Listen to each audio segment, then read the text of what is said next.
गोविंद निगलानी आणि दिलीप प्रभावळकर यांना PIFF award घोषित झालेले आहेत.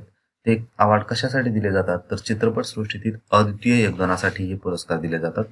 हे पुरस्कार त्यांना पुणे येथील आंतरराष्ट्रीय चित्रपट महोत्सवामध्ये त्यांना हे विशेष असे पुरस्कार दिले गेले.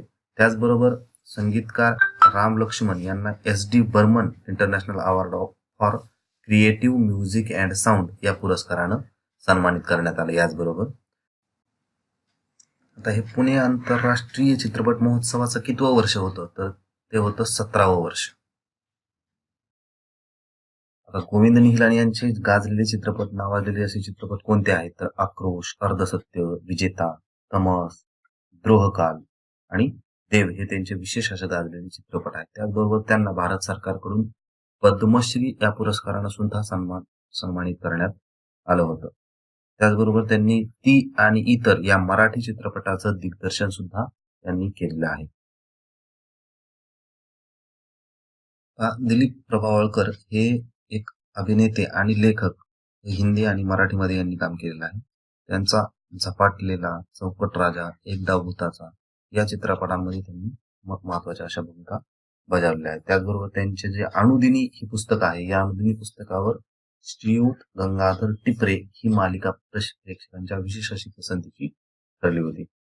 त्याचबरोबर लगे रहो मुन्नाभाई मध्ये त्यांनी जी साकारलेली महात्मा गांधीची भूमिका आहे ती त्यांनी साकारली आहे. हा प्रश्न महत्वाचा बनतो की लगे रहो मुन्नाभाई मध्ये महात्मा गांधी यांची भूमिका कोणी साकारली तर ती दिलीप प्रभावळकर यांनी. त्याचबरोबर प्रभावळकर लेखक म्हणूनही प्रसिद्ध असून बोक्या, सातबंडे, गुगले यांसारखी अनेक पुस्तकांचे लेखन त्यांनी केले आहे. त्यांची पुस्तकं सुद्धा लक्षात ठेवावी लागतील. बोक्या, सातबंडे, गुगली ही पुस्तकं त्यांची महत्वाची आहे. राम लक्ष्मण यांना जो SD Burman international award for creative music and sound हा पुरस्कार दिला गेला आहे. आपण त्यांच्याबद्दल थोडक्यात माहिती बघू. राम लक्ष्मण यांचं खरं नाव जे आहे ते विजय पाटील असं आहे. खरं तर संगीतकार म्हणून ते प्रसिद्ध ओळखले जातात.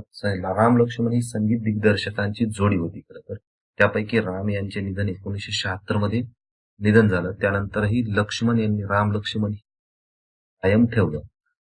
त्यांनी सुमारे 90हून अधिक मराठी चित्रपट, हिंदी चित्रपटात एकाहून एक सरस अशी गाणी दिलेली आहेत. पांडू हवालदार, तुमचं आमचं जमलं, राम राम गंगाराम, बोट लावीन तिथं गुदगुल्या, आली अंगावर अशा गाजलेल्या चित्रपटांसाठी त्यांनी काम केलेलं आहे. आणि राम लक्ष्मण यांनी राजश्री प्रोडक्शनच्या तराणा, मैंने प्यार किया, हम आपके है कौन, हम साथ साथ है अशा अनेक सुपरहिट चित्रपटांना त्यांनी संगीत दिलेलं आहे.